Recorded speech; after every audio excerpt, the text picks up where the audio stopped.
Madam मैंने तो लड़ाई लड़ी नहीं, टिकट के लिए भी नहीं लड़ी मैंने तो। अच्छा, भगवान का आशीर्वाद है और बीजेपी का नेतृत्व और माता सावित्री जिंदल का साथ था तो मैं लड़ाई लड़ने की कोई जरूरत ही नहीं थी मेरे को। तो खाली सावित्री जिंदल का साथ रहा है या डॉक्टर कमल गुप्ता जी का भी? तो कंपटीशन किसको मान के चल रहे हैं? क्या लग रहा है कि सामने जो उम्मीदवार खड़े हैं उनसे इस चुनावी जंग में कितना फर्क पड़ने वाला है, कितना असर पड़ने वाला है? मेरे सामने कोई नहीं है, मेरा किसी के साथ कोई कंपटीशन नहीं है। कल सावित्री जिंदल जो है पहुंची नहीं थी नॉमिनेशन में पोपली जी के, जो मेयर पद के उम्मीदवार हैं। तो ये जो दो फाड़ हो रहे हैं कहीं ना कहीं पूरे शहर के अंदर इसके चर्चे चल रहे हैं। आपके वार्ड के अंदर भी जिक्र तो जरूर है, फर्क तो जरूर पड़ने वाला है। नमस्कार, मैं हूं अंकिता सिंह और आप देख रहे हैं सर्टिफिक न्यूज। भाई बिगुल बज चुका है और कल जो है नॉमिनेशन का आखिरी दिन है। ऐसे में हिसार चुनाव की जो है सारी अपडेट्स आपको देने वाले हैं और फिलहाल मौजूद हूं वार्ड नंबर 13 में। वार्ड नंबर 13 से जो है भारतीय जनता पार्टी के उम्मीदवार हैं पार्षद पद के लिए, वो मेरे साथ मौजूद हैं। संजय डालमिया जी, साहब स्वागत है सर्टिफिक न्यूज पर आपका। नमस्ते मैडम जी। नमस्कार। तैयारियां कैसी हैं? क्योंकि दो जंग होती हैं, एक टिकट से पहले की और एक टिकट के बाद की। एक जीत गए हैं, दूसरी जंग की तैयारी कैसी है? मैडम मैंने तो लड़ाई लड़ी नहीं, टिकट के लिए भी नहीं लड़ी मैंने तो। अच्छा, भगवान का आशीर्वाद है और बीजेपी का नेतृत्व और माता सावित्री जिंदल का साथ था तो मैं लड़ाई लड़ने की कोई जरूरत ही नहीं थी मेरे को।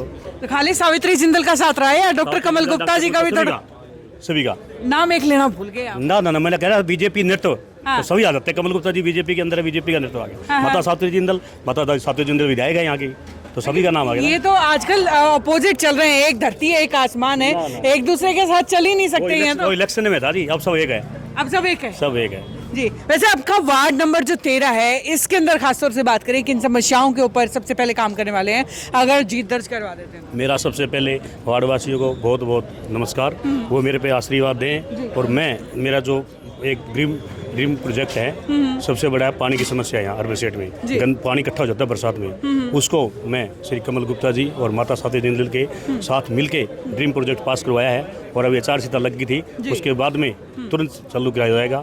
तो ये सबसे बड़ा ड्रीम प्रोजेक्ट है। बिल्कुल।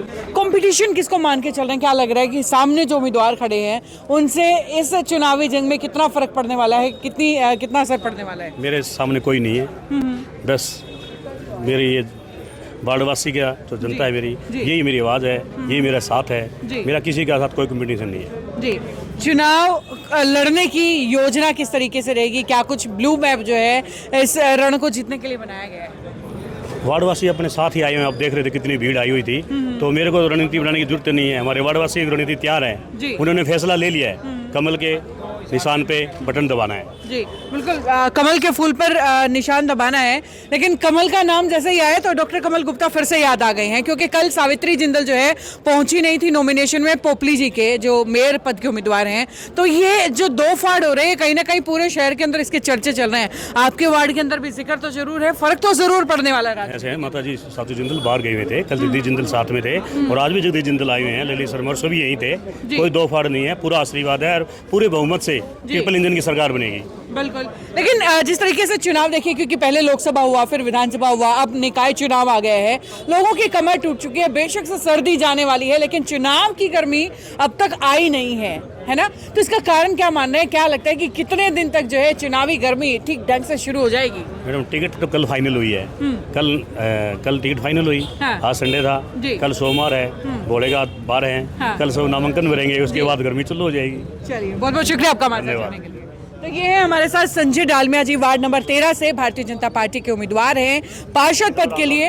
और देखिए बिगुल बज चुका है, मैंने आपको पहले ही बताया है। ये देखिए बिल्कुल जी, सैनी साहब रतन सैनी जी हैं, बीजेपी की ओबीसी मोर्चा के अध्यक्ष हैं। बिल्कुल बिल्कुल। तो सर ये स्वागत है सर्टिफिक न्यूज पर आपका। एक सवाल ये भी है कि आजकल सैनी भी दो फाड़ है, वो रामनिवास राडा है, वो बोल रहे जी मैं भी चुनाव लड़ूंगा, सैनियों के तो वोट सारे में ले जाओ। देखो चुनाव लड़ना सभी का अधिकार है, लेकिन जब सैनियों की दो फाड़ की बात करें तो हम उसको चुनाव लड़ना सभी का अधिकार है। लेकिन आप जब इलेक्शन का रिजल्ट आएगा, आप देखोगे भारतीय जनता पार्टी में सैनियों की आस्था, मुख्यमंत्री जैसा तोहफा भारतीय जनता पार्टी ने नायब सैनी के रूप में हमारे को दिया, तो सैनी बहुमत से भारतीय जनता पार्टी के साथ में है और पूरा बहुमत भारतीय जनता पार्टी के पक्ष में वोटिंग के टाइम पे आपको देखने को मिलेगा। बिल्कुल बिल्कुल, बहुत बहुत धन्यवाद आपका हमारे साथ जुड़ने के लिए जी। और जी साहब, क्या लगता है कि वार्ड नंबर 13 के अंदर क्या होने वाला है? मेरा नाम देवेंद्र सिंह है, मैं वाल्मीकि समाज गोविंद नगर से प्रधान हूँ। स्वागत। तो आज संजय डालमिया जी का ऑफिस खुला है, इसके लिए बहुत बहुत बधाई है इनको। और हमारा गोविंद नगर का पूरा समर्थन भाई के साथ है और आगे भी साथ मिलकर काम करेंगे। आगे सामाजिक कार्य करके भाई से बिल्कुल साथ लगे रहेंगे। चलिए, बहुत बहुत शुक्रिया आप सभी का मेरे साथ जुड़ने के लिए। और भाई ये तस्वीरें यहीं तक, आगे लगातार अपडेट्स का सिलसिला इसी तरीके से जारी रहेगा। देखते रहिए सिटी पिक न्यूज़। नमस्कार।